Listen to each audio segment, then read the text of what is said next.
This is Andi Purewal for Boxing News. I'm joined by Jordan Gill here in Belfast. Jordan behind enemy lines, but firstly, how are you? I'm great. Yeah, I feel really good, thanks. Glad to hear it. Now, obviously, as I mentioned, behind enemy lines there, that is because on Saturday night you'll face Mick Conlan, a former sparring partner, somebody you'll know from past experiences. Just walk me through, firstly, Jordan, though, how you ended up going straight back into this fight instead of maybe having one comeback fight, one fight just to get that winning feeling back. I think, fighters sort of not pushed into these fights, but promoters don't want to give people easy fights, especially when they've been at top level. So, it was a case where, I'd not boxed for over a year. The fight was offered. I thought, yep, lovely jubbly, we'll have a bit of that. So I fancied it, and we've got it. Obviously, going back to that Kiko Martinez fight, what's been going through your mind in that period, that time away from stepping between the ropes? What have you been thinking about? All sorts. I've had all sorts going on.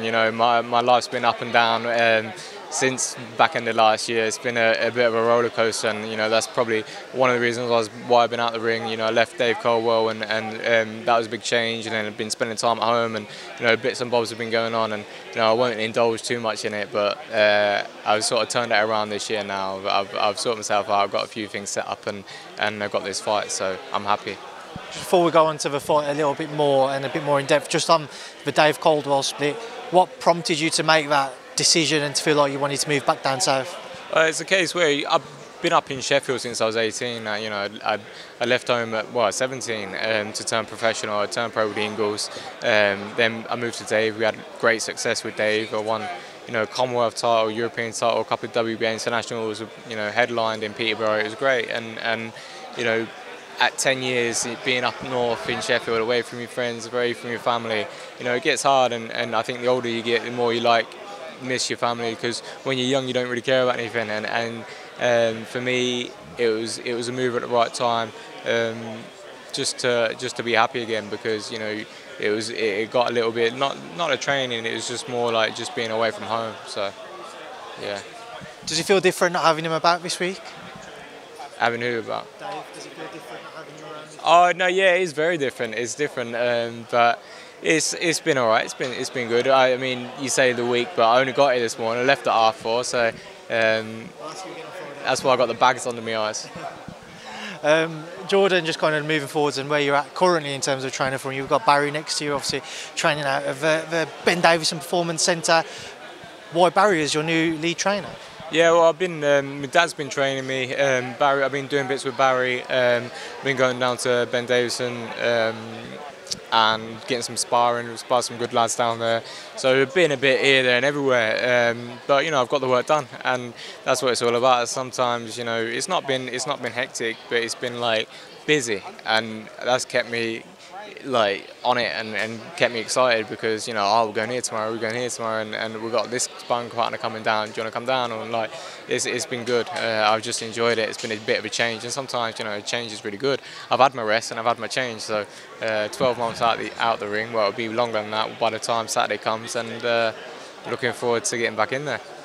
We know obviously Barry works very closely with Ben. Will Ben be involved at all come Saturday? Will he be flying over to help out? Or? No, I think he's busy. That's fair enough. And just kind of with that, who's going to lead your corner, Barry or your father? I'm not sure. Maybe we'll do a coin flip. And then obviously with the fight itself, Mr. Mick Conlan, you've somewhat been written off by a lot of people heading into this fight. Mick, a big favourite going into it. What have you made of, whether it be bookies or those who work in the sport, or fans who have just expected Mick to have his hand raised in some way, shape or form on Saturday night? I've not really given it a second thought. I don't really care. The bookies are upset all the time. Both times I've been beat, I've been favourite. So who cares? It doesn't really matter. So it's just a fight at the end of the day, and it'll be what it will be. And he'll perform his best. I'll perform my best. Whoever wins, wins. Mick's obviously got his own demons to come past as well. Going back to kind of the Lopez stoppage defeat, got stopped by your friend Lee Wood as well. Do you feel like that's something you want to try and play on, try and get into him early, try and see if you can recreate those doubts in his own mind when you start landing on him? Maybe. I think, I don't need to recreate them moments to put doubts in his head. I think, when a fight, the difference is when he got beat twice, he was knocked out very heavily. Both times I've been beat, I was on my feet. You can't keep me down. I've got no quit in me. and neither is he. That's why he had to be knocked out cold. Do you know what I mean? So yeah, he's a good fighter, but I think maybe that'll play a part. Maybe he'll be a little bit cautious to start with, and I don't think he'll want to get caught cold, and I don't think he'll be wanting to taste any shots at all. He's been adamant in his interviews in the build-up he's going to put a beat down on you effectively, Jordan. What have you made of any of his comments in the lead-up? I've not really seen much of it, but that's what you're supposed to do. That's what you're supposed to do as a fighter. As you building a fight, you want to perform. If you're going into a fight saying, I think it's 50-50 fight, I might get beat, no one's interested. So he probably believes that, and he's going to try his best. Why are you anticipating Saturday night playing out? I think it's going to be a very exciting fight. Mick's a very technical fighter, but he can mix it as well. I think a lot of the criticism he's had in both defeats is that he's tried to mix it up and sort of fought fire with fire, held his feet a bit too long and got caught. He got tired in the Lee Wood fight, held his feet and got caught and knocked out. And then with Lopez, he sort of traded with him from the first round, and Lopez had no respect for him. So, as a world amateur champion with great pedigree and fantastic boxing skills, I think people are calling for him to get back to his boxing. But at the same time, I think maybe he hasn't got the respect for me that he has against Lee or Lopez. They'll probably be bigger punchers. So he might come to me, he might box, who knows. Have you reflected on the sparring in your own mind at all, or was it too long ago to really take anything from it? I mean, I've reflected on it a little bit, but it is way too long to make anything of it. We've both developed massively as fighters since, and at the end of the day, even if it was last week, sparring is sparring. You can't really take too much from it. But we had very, very good spars. We used to go down to Adam Booth's gym and spar a lot down there. Sparred Ryan Burnett and Michael Conlan, and we had some good spars. So.